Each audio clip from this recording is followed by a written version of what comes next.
Nous passons maintenant au cas de FSK, Frequency Shift Keying. Donc, on va faire le même genre de développement. Nous allons commencer avec l'équation pour l'approximation venant de la bande d'union. Et nous allons chercher le Dmin pour le FSK pour mettre dans cette équation pour avoir une version spécifique pour FSK.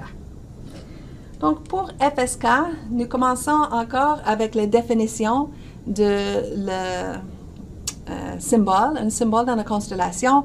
C'est une seule E parce qu'il y a la même énergie par symbole et un cosinus oméga i t θ.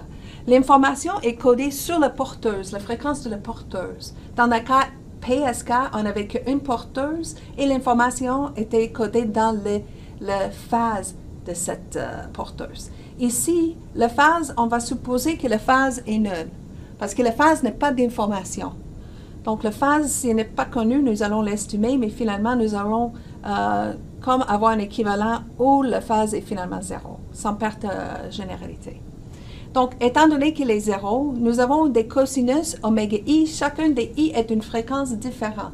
Et les fréquences sont choisies pour assurer qu'ils sont orthogonales l'un de l'autre. Donc, il y a une fréquence isolée, une autre fréquence isolée. Les deux sont indépendants, les deux sont orthogonales l'un de l'autre. Un symbole ne coupe pas l'espace d'un autre symbole. Donc, à ce moment-là, on peut écrire que le SI est orthogonal à SJ pour tous les I pas égal à J. Donc, ils sont orthogonales l'un de l'autre. Donc, pour chercher la base orthonormée pour FSK, c'est très, très facile. Nous allons juste prendre le même vecteur et on va simplement le normaliser pour avoir une intégrale qui est égale à 0, que le produit interne avec lui-même va donner 1. Donc, c'est juste cette facteur de normalisation. Donc, les coordonnées sont très, très simples encore dans le cas de FSK. Parce que chacun des symboles est essentiellement un vecteur de base, ça prend juste une normalisation. Donc, nous avons discuté ça déjà et on a dit que finalement, c'est une hypercube dans l'espace de dimension m. Donc, étant donné que chaque symbole est un vecteur de base, l'espace du signal est de dimension m. Donc, de dimension m, qui se forme une hypercube où chaque côté de hypercube est un vecteur de base, ou, avec un point à l'origine, chacun est un vecteur de base. Donc, chacun des symboles est à la même distance de l'origine, chacun a la même énergie. Donc, c'est pour ça que les coordonnées sont bien normalisées dans l'espace du signal naturellement avec ce choix de base. Donc, finalement, si je remarque la forme vectorielle de ce symbole, c'est un symbole qui est nul partout. C'est tout des zéros, sauf qu'il y a un élément qui n'est pas nul. Si je suis dans le IM symbole, ça veut dire que le IM élément n'est pas nul. Le IM élément, c'est quoi? Mais c'est la longueur du vecteur parce que tout le reste est zéro. Donc, la longueur du vecteur, c'est la racine carrée de l'énergie. Donc, tous sont de la même énergie, donc c'est la racine carrée de ES. Donc, de un symbole à l'autre, c'est juste de changer la position où le ES, la racine carrée de ES paraît. Toutes les autres sont toujours zéro. Donc, à partir de cette définition, de cette représentation vectorielle, nous pouvons facilement chercher les distances entre les symboles. Donc, je sais que SI, SJ, mais je vais mettre plutôt K ici. Disons K. K. Ici, j'ai deux vecteurs SI, SK. Je choisis au hasard. I et K, ça peut être n'importe quel indice. Je sais qu'ici, ça va être tout 0, mais le IM va être racine carrée de ES. Tout 0, sauf le KM élément va être ES. Et j'aimerais savoir c'est quoi la distance entre les deux. Donc, pour chercher la distance entre les deux, je vais utiliser la norme, donc de la forme vectorielle, la définition de la distance entre deux vecteurs et la racine carrée de la somme des différences de chacune des coordonnées au carré. Donc, je prends la première coordonnée de SI, la première coordonnée de SJ, prends la différence, etc. Donc, dans cette somme de J égale à I à M, quels éléments ne vont pas être nuls? Mais S, I va être la racine carrée de ES et S, K va être égal à la racine carrée de ES et tous les autres vont être nuls. Donc, pour J égale à I, la somme, un des termes dans la somme sera SII moins SKI. SII va être la racine carrée de ES, ça va être 0. Donc, finalement, c'est la racine carrée de ES. Et pour G égale à K, j'aurai la même chose. Ça veut dire que dans cette sommation, il n'y a que deux termes qui ne sont pas nuls. Et un va être S11 au carré, l'autre va être, mais un va être SI. Donc, cette différence va être la racine carrée de ES, qui je vais mettre au carré. Donc, ça va être la racine carrée de S plus la racine carrée de 2ES. Donc, finalement, la distance entre le symbole I et le symbole K est juste la racine carrée de 2ES. Donc, je n'ai pas spécifié ni I ni K.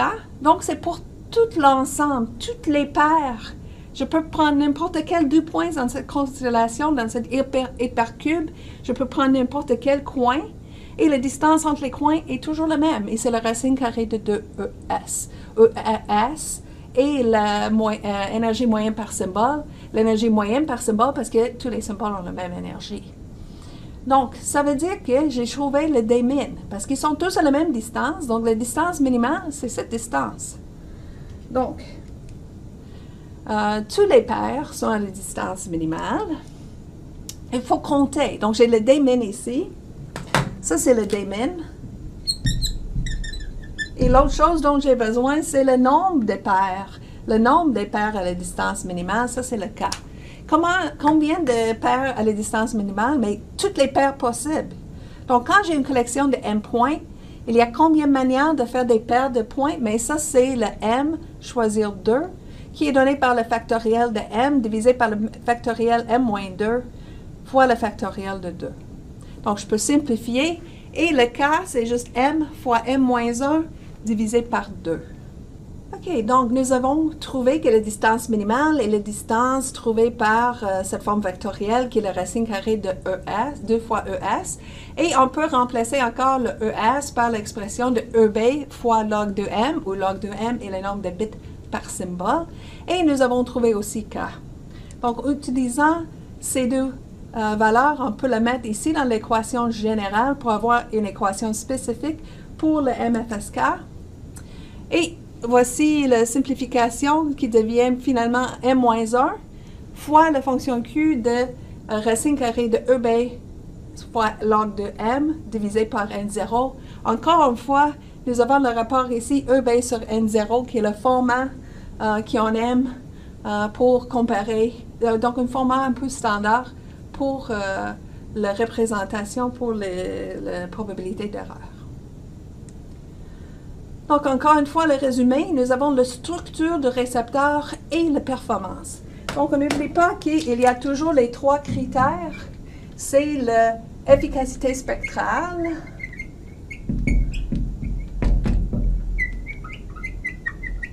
il y a l'efficacité avec puissance,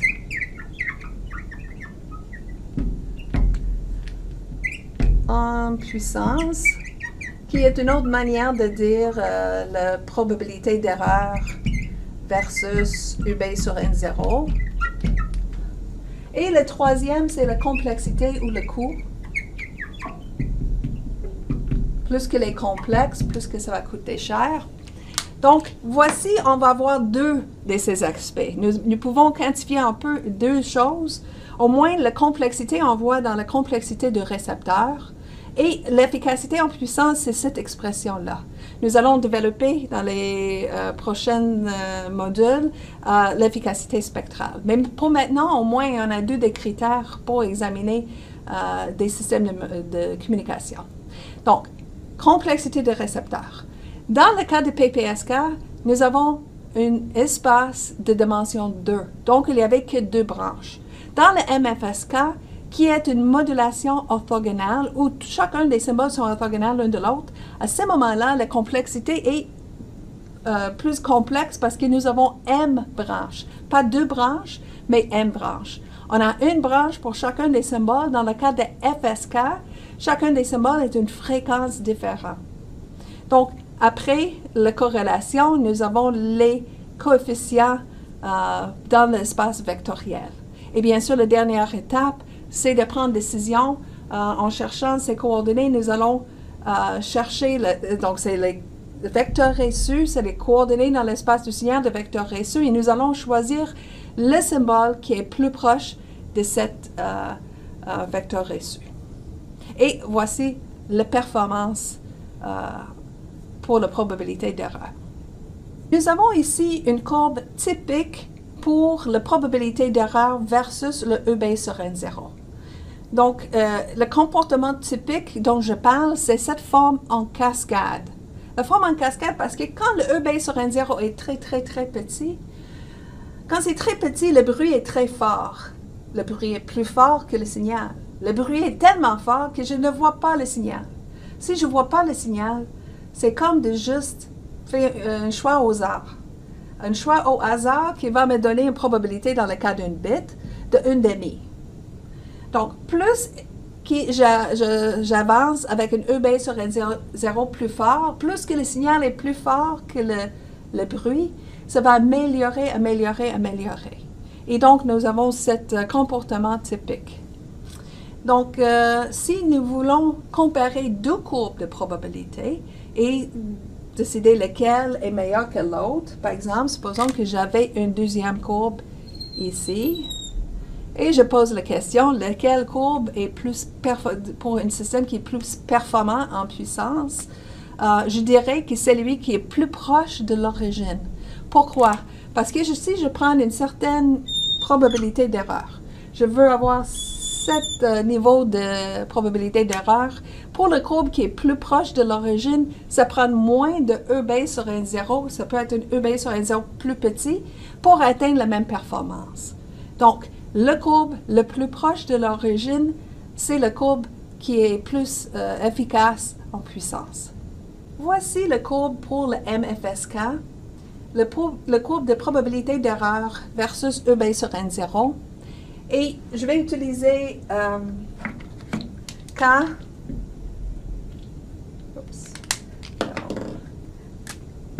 K égale à log 2M, qui est égal à le nombre de bits par symbole.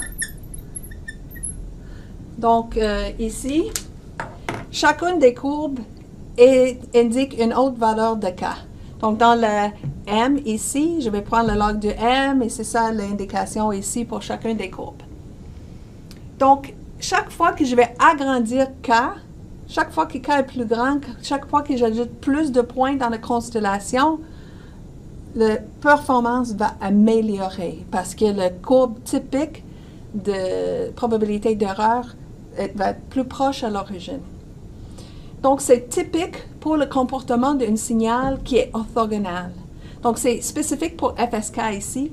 Mais si j'avais n'importe quelle modulation qui exploitait l'orthogonalité, il y a plusieurs manières de le faire, il aura le même genre de comportement qui, avec K plus grand, j'aurai une amélioration en performance.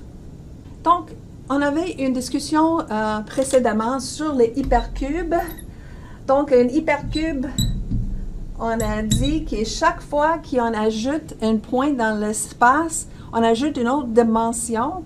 Et en ajoutant une autre dimension, on fait agrandir l'espace où je peux placer mes symboles. Donc, finalement, la distance entre les points ne va pas être pire chaque fois que j'ajoute un point. Donc, on avait comme un résultat qualitatif, avant de faire aucun calcul, qui nous disait qu'il n'y aurait pas l'efficacité en puissance ne va pas dégrader. Et ici, on voit qu'il va même, avec une normalisation pour regarder le EB sur N0 fixe, dans cette hypothèse, EB sur N0 fixe, à chaque fois qu'on ajoute une pointe qui ont fait agrandir l'espace du signal, finalement, nous sommes en train d'améliorer l'efficacité en puissance. Donc ici, c'est qualitatif, on avait une impression, et ici, c'est quantitatif, nous savons exactement à quel point ça va être amélioré. On passe maintenant au cours pour le PSK. Et le PSK, c'est une modulation où les symboles ne sont pas orthogonales l'un de l'autre. Donc, à ce moment-là, on dirait que c'est une modulation non orthogonale. Et on a un comportement typique. Ici, c'est spécifique pour le PSK. Ici encore, le K, c'est le nombre de bits par symbole. Et on remarque que plus que K est grand, plus que le courbe est plus loin de l'origine. Donc, la performance est en train d'empirer. Donc, l'efficacité en puissance est pire pour K qui agrandisse.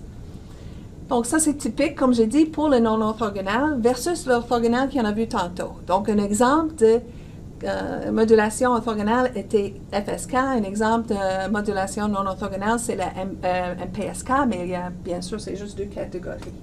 Encore une fois, je vais faire un rappel. C'est ce que nous avons vu pour la discussion juste de l'espace du signal. On a dit que c'était un espace du signal de 2 dimensions. On avait un cercle. Et chaque fois qu'on ajoute un point, on va faire les points plus serrés. Plus serrés, et à cause de cette d'être plus serrés, à ce point-là, chaque fois que je vais agrandir, ils vont être plus proches, ils vont être plus vulnérables au bruit. Donc ici, c'était qualitatif, ça va empirer. Ici, c'est quantitatif, comment est-ce que ça va empirer?